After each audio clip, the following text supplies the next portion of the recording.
Hello everyone, this is Kimmy Wyatt and welcome to the Blue Cup in the Attic. I just did this video, but I'm about to leave out the door. I unplugged the light and everything. But I said, no. You forgot two things, two important things.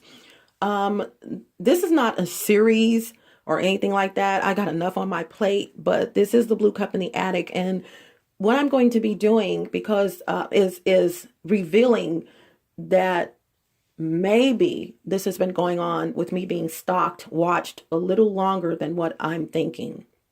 Okay. Yeah.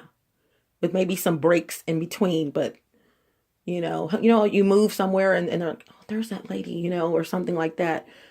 My aunt even asked me, sometime last year or something, she said, do you think this has been going on for a while, or do you think something to that nature? And I flat out told her. Now, initially I would have told her no. But prior to her asking me that, which was really weird because I had just thought about this, I had already started, going back in my life, like something's not right. Why is this happening to me? To the degree that it's happening. You see a lady, you're spying on her, you may leave the camera. This happens all the time. You guys know hotels, rented apartments, apartments. It happens in rental homes rather. And the person puts a camera in there, the owner, the former owner, tenants or whatever. You see that happening all the time, but the person's gone. They're not there manning the camera, or following you around in your apartment. This is a little different, They're not above your head, like literally following you everywhere you go. So I did tell her, yeah, because of some things that had happened prior to in my life. So what I'm going to do is periodically, I remember a lot of them, circumstantial, or it's this called circumstance or evidence. Okay. And it's like 6 or 7 things that happened in my life to where I'm reliving them only because, or thinking about them because I'm like, yeah, that's weird, So maybe this has been going on a long time. And I did see in one of the targeted individual videos, because when you're targeted, nobody just looks at you and say, oh, I'm going to target her or I'm going to target him. It's a process. They go through steps when you're targeted, um, and like mine is just not targeting. Mine is it's like, well, targeting is stalking, people's group stalking, electronic stalking, gang stalking, but mine is actually spying. It's this whole big thing. So the first thing I wanted to, the first incident that I want to talk to you guys about is when I lived in a city called Grand Prairie, and I keep blinking my eyes because just a moment, there's something on my eyeball. One moment. Yay, got it. So I lived in a city called Grand Prairie, in Grand Prairie, Texas. I recall when I moved into this apartment, or even just attempting to move into these apartments, they were, once again, all Guatemalans, Salvadorians, Hondurans, Mexicans, this whole complex. I think even worse than the apartment I moved from just recently before here. Yeah, I gotta stay out of apartments. You stay out of apartments. But yeah, it was mostly Guatemalans, Salvadorans, Hondurans, Mexicans. I never had a problem with them at all. At all, literally. And so I didn't mind being over there in the area and in the apartment rather. And so it was no big deal. But I can say in retrospect, there were less black freaking people in those apartments than the apartments that I moved from. And I'm going to tell you, it was probably about anywhere from 12 to 15 black people or black residents living in the apartments I moved from, and it was 20 something buildings. So that's not a lot. And there was less, like I said, when I lived in Grand Prairie, you saw less black African people in that particular apartment complex. And the first thing I noticed in retrospect, I'm thinking she's just prejudiced, was the manager. Please keep in mind, a lot of the managers know that this is going on because there's money involved. A lot of the females know that this is going on. The wives and the girlfriends, sisters, cousins or whatever of these perpetrators, they are fully aware because they're perpetrators themselves or pervs. Okay. And so they're it's organized crime. Okay. So they're aware. But this female, not saying this is the reason why, but she did manager. She did not like me at all. You was just first. I give people an opportunity to maybe it's just me. That's the first thing I'm going to do. Maybe it's just me. Thinking this and that. But I'm coming up there several times. To turn in paperwork and to do this. So that's when I realized, no, this is not me. She's prejudiced. She was very prejudiced, and as a matter of fact, got to the point where I'm eligible to get the apartment, and I wonder how many other Black African people had she told this to. But she told me I was not eligible to get the apartment. Not eligible, but financially, I'm like, lady, are you serious? Okay, I can get this apartment. I can get it. And so, even after, and this is after sending her proof of my documents and everything. And so she tried to say that I made too much money or whatever the situation was, and I wasn't having it. You know me. I wasn't having it. Lady, give me my keys. Okay. You just told me something about, and then my apartment got switched to another apartment. I got put on the back, but that all may be irrelevant to what I'm going to say now. She could have just been prejudiced. It is what it is. So I needed internet service. And when I signed up for internet service, obviously the company that I love to do business with when it comes to my internet service was obviously not available in the area. So I had to opt for cable. And I opt for Time Warner cable. Time Warner is no longer Time Warner. As you guys know, it's now Spectrum. And, but it was Time Warner at the time. And, this guy came out. I knew what time he was going to be there, but I was on my computer and I needed to, take a shower, or whatever, get dressed. And so what I did was I had about 5 or 6 minutes before time for him to arrive. And what I did was hurriedly got in the shower, put my robe on. But I had to get out the shower to put my robe on because I heard him knocking at the door, or there was a knock at the door, and it was him. He came in, I had my robe on, and I said, excuse me. I said, I'm sorry. I said, let me go ahead and put my clothes on. Go ahead and do what you have to do. And so did that really quick and came back out, and he was still there. He was looking at, the faceplate for the cable thing or whatever. And which is normal. And so I came out and everything. But I do know that when I first saw him, I looked at this as just being normal. He's a man. When I first saw this guy, he was, in retrospect now, how can I put this? He was happy to see me. Is the word I'm going to say.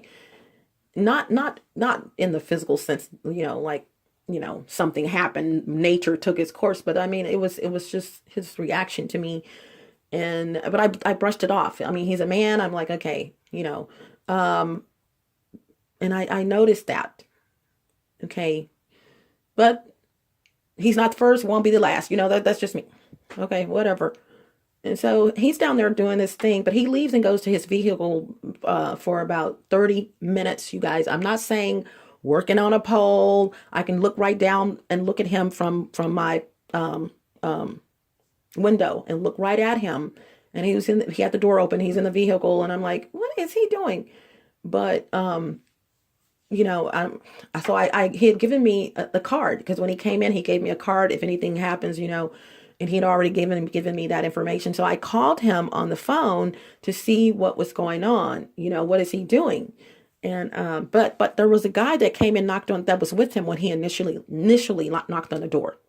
This guy just disappeared. But he was outside initially talking to this guy. But where he went, in other words, I don't know, because he didn't come back upstairs with him. And for the whole duration of him being there, he didn't come back with him. Yet he had on, the uniform or whatever it was that they wore.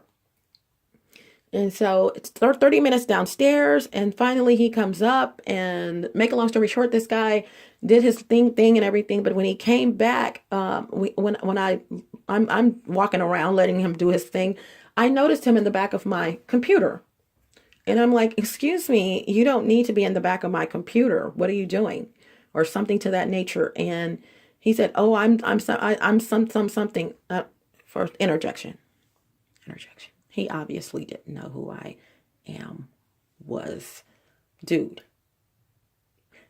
I know you don't need to be in the back of my computer. Do you know who you're talking to? So I told him, no, you don't need to be in the back of my computer to do what you need to do. Okay. Mind you, back up. Before he went outside for that length of time, or maybe when he came back, let me back up even further. Before I got in the shower, I was on my computer. I knew my pictures were there. I left my computer up and running. My pictures were there on my computer. These pictures were, I'm in the lingerie industry. My pictures of my lingerie pictures, for my business. I had gone to Vegas, pictures, and I showed him these pictures. Vegas, he asked me what did I do? I told him I'm in the lingerie industry, or whatever he asked me, and I told him I was in the lingerie industry, and or he saw the pictures on the computer. Something happened to where I started showing him the lingerie pictures, okay? And or something was said. And so for my business, and excuse me, and I had gone to Vegas, and I showed him those pictures. You guys, how about after that dude was messing with the back of my computer, what he was doing was actually, he was trying to do something, put something. It's not like he was messing with the back of the computer itself, like, but I could tell he was trying to put something like a USB drive, a thumb drive. My pictures disappeared because right after he did that, I got on my computer. I did. My computer was still up and running. I got on my computer and started looking for my pictures. And they were gone. All of them. All of the pictures in my pictures were gone. Okay? Because obviously I had come around the corner from the back and saw him in the back of my computer. Whatever the situation is, he was doing something to the back of my computer, and my pictures had disappeared. Probably put it in and went to my computer, whatever it was. My pictures were gone, all of them. My lingerie pictures, my business pictures, my pictures in Vegas were gone. And I'm like, dude, where are my pictures? My pictures are gone, And he was like, and it could have even been that he was removing the USB drive from the back of my computer, because I didn't stay there watching him. And that's when I know, I know you're not even supposed to be in the back of my computer, because it couldn't have been the other way. Because if he was putting the USB drive in, or thumb drive, I would have stopped him right then and there. So he was removing the thumb drive. My pictures were gone, all of them. And he was shocked that I was looking at my pictures. I was going to look at my pictures, like, where are my pictures? It got to the point where an investigation had to be done. Okay. He claiming he didn't take them, but they were there before I got in the shower. I just showed you my pictures and they're gone, and you were messing with the back of my computer. I'm going to tell you guys this as well. When I would go in my daughter's room and look out her window, there was a white dude and a Hispanic dude. They lived in the home, though. These apartments were right, next to homes. The back of the home, the backyards of the home was actually the back of the apartment complex where I lived. And so if I looked out of my daughter's room, which I oftentimes did, I would see this Hispanic dude and this white dude. Big Hispanic dude. I mean, big white dude. I mean, heavy. Always looking at my daughter's window. And when they would see me initially, they would stop. Okay. But then when it got to the point where if they saw me looking out the window, they didn't care. And I'm like, even then, but the technology, come on, you guys, it was not, I'm like, you guys are looking in in my daughter's window, basically is what I'm saying to myself. So I put a sheet or something really heavy over her window, because I turned her light on. I remember went outside. I waited until the sun went down, and I turned her light off and went outside and went outside to see if you could look through, and you could kind of see through there. And I was like, no, no, no, no, no, no, no. More than what, maybe see a silhouette or something, and more than what someone should be seeing, or whatever the situation was. I did cover that up. Okay. This white guy and this Hispanic dude looks just like two dudes that lived together in the apartment complex I moved from, who could see my apartment. Every time I come outside, they'd come outside. Every time. Until they caught on that I caught on. And it didn't take me that long. Every time I came outside, I'm coming outside. Especially when I first moved there, I was like, I come outside and here they come outside. I go back in, they go back in. Ladies, come on. If someone comes outside within 10 to 15 seconds, not even 15 seconds, that's pushing it. Someone comes outside 5 to 10 seconds after you come outside, you're in motion, or you may be just coming outside to look or whatever, and they come outside every time. No, that's not just circumstance. That's evidence. Okay. That's one of the ways that I knew I was being spied on, because it happened every single time. And then when they caught on that I caught on, because I started saying stuff to them, I was like, perfect timing, or whatever I would say. They didn't care. And then sometimes we would do the mean mugging, because I knew I was being spied on. And if the mean mugging got too bad for them, then they would both go inside. One of them started wearing shades. The Hispanic dude started wearing shades when he would come outside. Dude, you're just coming outside. Why do you have on shades? You're not going anywhere. But they looked just like the white guy. The Hispanic guy, all I remember, he was shorter than the white guy. But you can look, and they would look out of their window and all the time and look just like the two guys where I moved from. And I'm thinking, even over there, I'm like, are you guys gay? But they didn't act, like a gay couple, So, but if it's a business, hello. So those are the two things. And then when I would leave out of the neighborhood, those are two things. The last thing is, there was always, because I knew what home, I gathered what home they, the home that they were in, because they were doing this like all the time. Even after I put up whatever I put up, they were still, looking, and like, but at the time, how is that possible? Because the windows covered up cameras. Okay. But, I would leave out the neighborhood or coming back in the neighborhood, and there was a special way I would go. Sometimes you had different ways to get back. And when one of them was the street that they lived on. Now, I didn't stop and get in front of their home or anything like that, but I mapped out which home just adjacent. I knew which home that it was that they that they lived in. Okay.